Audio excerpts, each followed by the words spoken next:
The lore and power of the Squad Zero's Toshin, the god of the sword, Oetsu Nimaiya.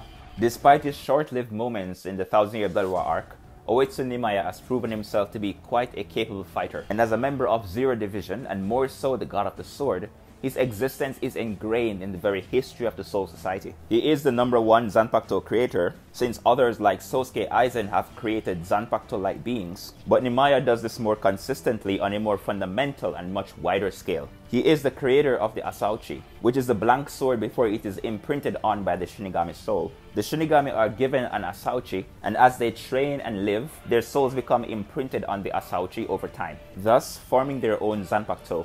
This principle or rule applies not only to the soldiers of the Gotei 13, but also the captains. Even Kenpachi Zaraki, who stole his Asauchi from the body of a dead Shinigami, and the members of the Zero Division. Apparently there has never been a Shinigami who has awakened their own Zanpakuto power without using an Asauchi that was forged by Oetsu Nimaiya. This would likely include a character as ancient as Ichibei Hyosube as well, but I have a special video covering the relationship between Nimaiya Oetsu and Ichibei Zanpakuto. When Nimaiya said that Zaraki basically stole that sword, as shown in the 13 Blades character book, Zaraki had a very interesting response to this. So what? He should mind his own business. He does not have the guts to come and take it back, so I'll keep it. One thing about Oetsu Nimaiya, which I think is completely overlooked, is his age. Back when the ancient Hollow, who was described as the Willful Calamity, attacked the Soul Society, when even Genryu Yamamoto was known as a young hero. And before this young hero even had a Zanpakuto, it was Ichibei Hyosube and Oetsu Nimaiya, the guards of the Soul King, who eventually defeated the beast. Ichibei gave him a new name, Ikomiki Damoe, and Oetsu sealed him in the form of a sword, the same sword wielded by Hikone Ubugeno in the Kan for Your Own World novel. Nimaiya is not only implied to be potentially older than Yamamoto himself, but was probably around since the very beginning of the Soul Society itself. And currently the Soul Society is over 1 million years old, meaning that Nimaiya could be thousands, if not hundreds of thousands, or even 1 million years old. Therefore, Oetsu Nimaiya is a very ancient and powerful character, and his function of creating the Zanpakuto is very fundamental to the Soul Society's history. Can you imagine the Shinigami without Zanpakuto? The Asauchi created by Oetsu Nimaiya are made from layers and layers of souls,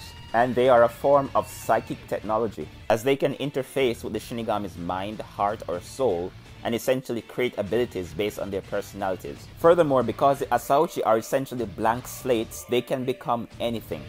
Zangetsu, which can manifest immense speed and high energy attacks. Kyokasuigetsu, which controls the 5 senses and can also control the sense of spirit energy. Senbon Zakura, which creates and manipulates petal blades.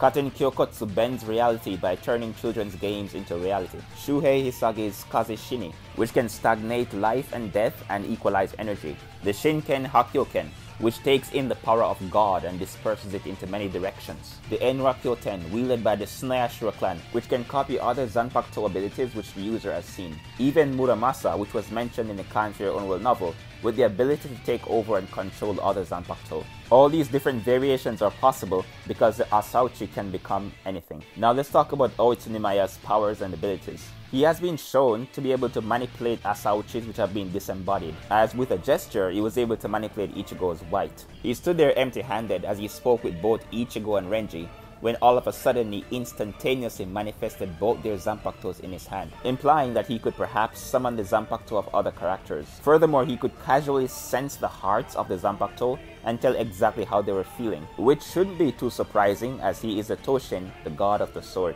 And this also applies to even the blank Asauchi.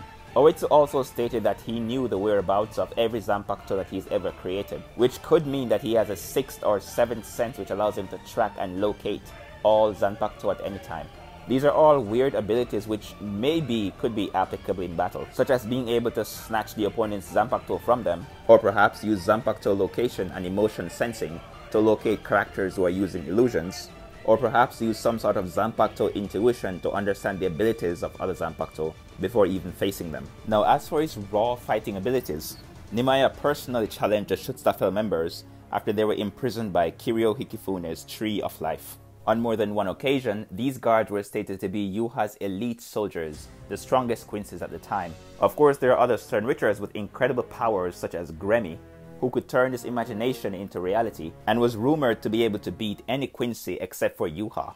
albeit he was inexperienced, or Royd Lloyd was able to go up against Yamamoto Genryusai and convince the latter that he was Yuha from 1000 years ago. Even parrying attacks from Yamamoto's Shikai, he potentially also possessed Yuha's knowledge of spells and so on, which could grant immense battle experience as well as the ability to potentially use spells such as Sanct Alter to snatch the abilities from other characters, and could stand in the direct vicinity of Yamamoto's heat.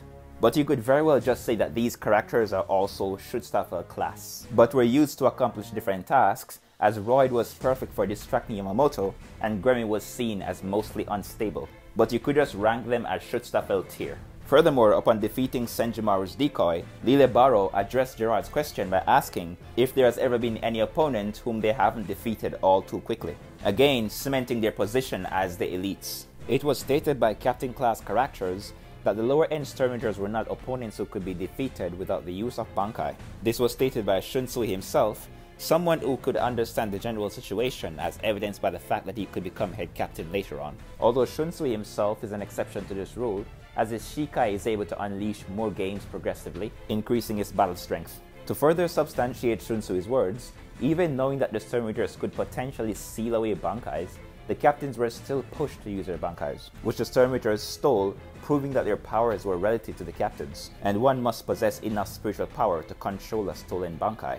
These were the same Stormtroopers whom the Schutzstaffel would generally be above. Additionally, Lithoto Lamperd, who is noted to be the most analytical among the female Stormtroopers, also described the Schutzstaffel as unrivaled men, the same Schutzstaffel whom Oetsu Nimaiya personally challenged. Upon facing the Schutzstaffel, Oetsu's sword became unsteady, something which even Lille Barrow noticed, and Nimaiya adjusted this unsteady blade in the midst of Gerard Valkyrie's assault. With ease, he reacted to Gerard's assault before cutting him down, shocking the other members of the Schutzstaffel. This is preceded by Nimaiya proving that his Zanpakuto can cut through Lie's dense reishi bullets, and that his casual sword swings are adequate enough to cut through said bullets. He then one-shots Lille, then proceeded to throwing his sword through what seems to be Pernada's head, before cutting through Askin Naklevar. Although Askin Naklevar, through observation, was able to understand the movement and cutting power of Nimaiya's sword, and was able to move his body in time through anticipation, thus evading a lethal strike, Naklevar then used his script, the death dealing, to poison Nimaiya's blood, which was a feat of hacks and durability negation. Although under these conditions, Nimaiya still retaliated by releasing some of his blood, then attempted to cut down Askin Naklevar with his reduced stats. Nimaiya then proceeded to using Tenjiro's Hot Spring to replace his blood, and with his physicals once again restored, instantaneously dispatched Askin Naklevar. This makes it quite clear that Nimaiya physically outstats all of these Turnritters, despite their existence as the strongest class of Turnritters, as well as their reputation as the elite. Nimaiya then goes on to explain that his Zanpakuto, the Sayafushi, doesn't chip or scratch or hold a single drop of blood on it. A blade so smooth that it withholds nothing, and so sharp that no scabbard or sheath can be made for it. And as Mr. Tite Kubo revealed recently, a Zanpakuto is a sheath and a sword together, a definition which Sayafushi fails to meet. In 13 Blades, Sayafushi is identified as Nimaiya's Zanpakuto. Furthermore, it is stated that when he has to fight, he takes control of his own Zanpakuto, a sword with no other like it. Perhaps the Sayafushi could be compared to the Juuchi Yosamu, or 10,000 Cold Knights, a sword from Japanese legend enchanted with the power to cut everything, including the air itself. A blade created by the legendary Muramasa, who challenges Master Masamune to see who could make the sharper sword. Muramasa's sword cutting through everything and was described as evil, while Masamune's sword evading all things that are gentle, the victory going to the latter. In the battle between Gerard Valkyrie and Kenpachi Zaraki, it was mentioned that even in the world of Bleach, where they use spiritual swords, the idea or the concept of chipping still applies. In other words, even the powerful spiritual swords of high-end captain class characters can chip. But that concept does not apply to Sayafushi, because it doesn't matter how much he hits the sword against other swords, it never chips. In other words, the opposing sword sustains all the damage. Pressure is equal to force over area, which means that when other variables are kept constant, when area decreases, pressure increases, which implies that the surface area of Sayafushi's edge must also be very small, which allows it to easily pass through other materials. Due to this immense sharpness, no scabbard or sheath can be made to hold Sayafushi. And since this blade could not be sent down to Serete, this could be the reason why Nimaiya kept this sword for himself. Thus it identifies as his Zanpakuto. and accompanied by its immense flexibility which prevents it from shattering, no sheath capable of storing it can be made, implying that even the super reishi threads of Royal Palace could not be used to make a sheath for it. And since the statement implies that no material in Royal Palace could hold this blade, perhaps even the powerful oken which is found in the bones and hair of Zero Division members, including Nimaiya himself, could not be used to weave or make a sheath for this blade, despite Zero Squad member Senjimaru Shitara being fully capable of weaving oken even into clothing. Even Yuha himself, after showing that he can steal Genryu-sized powers, waited for Ichigo to break through the 72 layers of barriers between the Royal Palace and City, while proclaiming that the oken has the power to force Ichigo through those barriers, and the defensive power to protect him from the friction created from traveling through them.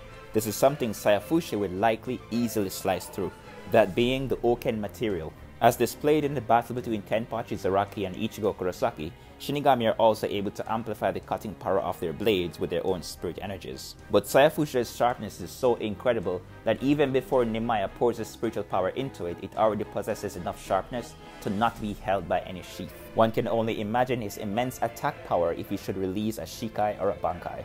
Additionally, in the manga, the only damage sustained by Oetsu Nimaiya was through pure hacks such as the Death Dealing or the X-Axis ability, which pierces through all things. And as stated and shown, at least in its base form, it is able to ignore the concept of dodging.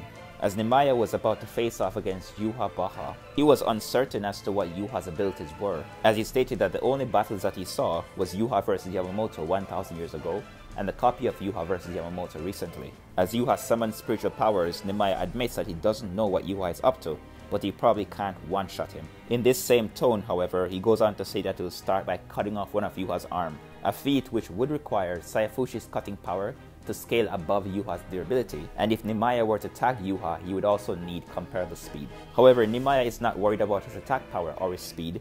He's merely concerned about what Yuha might be up to. And the fact that he had information on the battle between Yuha and Yamamoto 1000 years ago, yet he still doesn't know what Yuha is capable of doing, implies that Yuha probably did not use the Almighty's power back then. This is the implication given to us by the manga. Even Yamamoto, who fought Yuha 1000 years ago, and was convinced that Royd was in fact Yuha, wanted to crush this Yuha in its entirety. So he waited for him to draw his blade, thinking that Yuha with his blade would be Yuha at full power, which based on the manga would imply that Yamamoto himself doesn't know about the Almighty either. Furthermore, Yamamoto thought that Yuha would be powerless after the latter's sword was destroyed. And if Yuha did possess the Almighty back then, especially the version that he used against Ichibei, it would be quite obvious that that power is greater than his sword. So as Yamamoto himself doesn't seem to be aware of Yuha's almighty powers, Nimaiya's uncertainty towards Yuha's true abilities seemed to be justified. He seems to be quite handy with Kido, as he was able to push Ichigo through the Chokaimon barrier by simply pointing at him. And based on his understanding of the sword and the way he uses it, he's easily a master of Zanjutsu. A man whose powers are remarkable even among Zero Division, the Toshin, god of the sword, #1 Zanpakuto creator, Oetsu Nimaiya.